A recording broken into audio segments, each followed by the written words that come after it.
My name is Aaron, and my birthday last year was supposed to be unforgettable, and it was, just not in the way I imagined.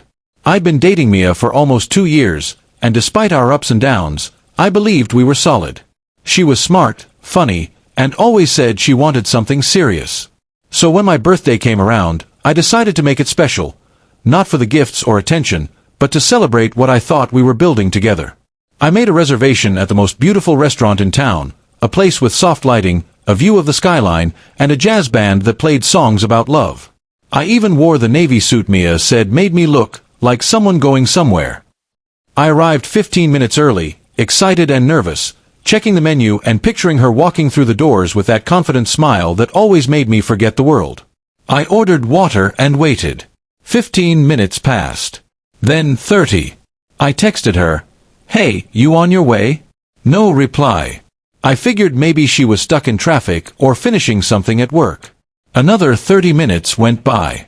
The waiter came over, polite but curious. "Would you like to order, sir?" I smiled awkwardly. "I'm just waiting for someone." He nodded, the kind of nod that hides sympathy.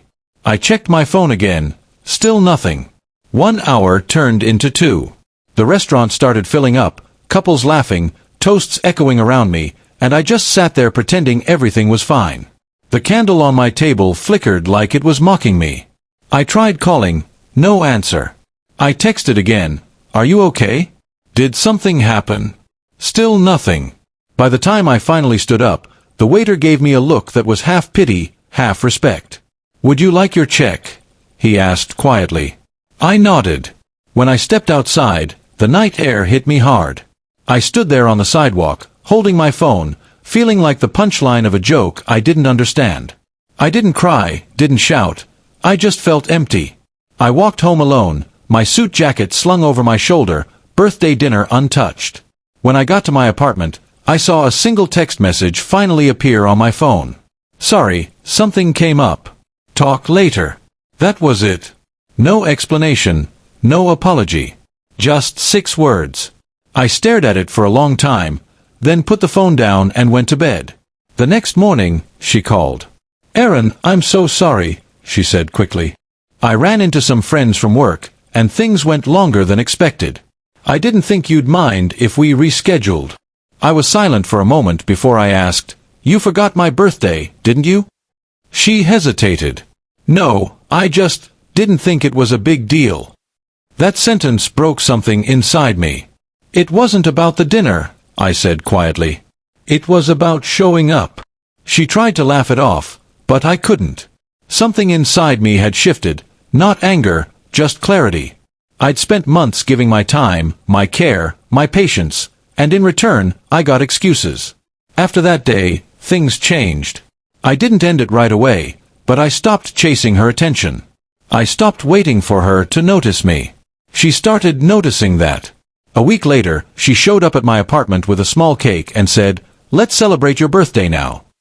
I looked at her and realized that the person I was waiting for that night wasn't coming, not because she was late, but because she didn't exist in the way I'd imagined. I smiled politely, thanked her, and told her we needed to talk.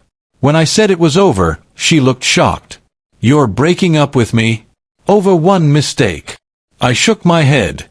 "No, over too many little ones." She didn't understand, and that was okay. I wasn't angry anymore. I was done. Months passed, and I started rebuilding. I focused on work, joined a photography class, met new people. Slowly, I started feeling like myself again. Then, almost a year later, I found myself back at that same restaurant, not alone this time. A coworker turned friend, Emily, had invited me there for a group dinner. When I walked in, I smiled at the memory, not with pain but with peace. That night, I realized something important. Waiting 2 hours for the wrong person taught me patience, but more importantly, it taught me self-worth.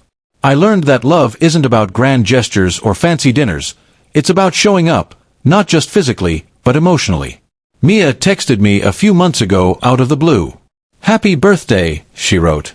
"I still feel bad about last year." I replied, "Don't."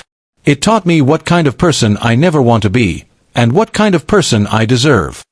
I put the phone down, smiled, and blew out a candle on a cake my friends had surprised me with. This time, I wasn't waiting for anyone. I was already exactly where I needed to be, surrounded by people who showed up without being asked. And that, I realized, was the best birthday gift I could have ever received.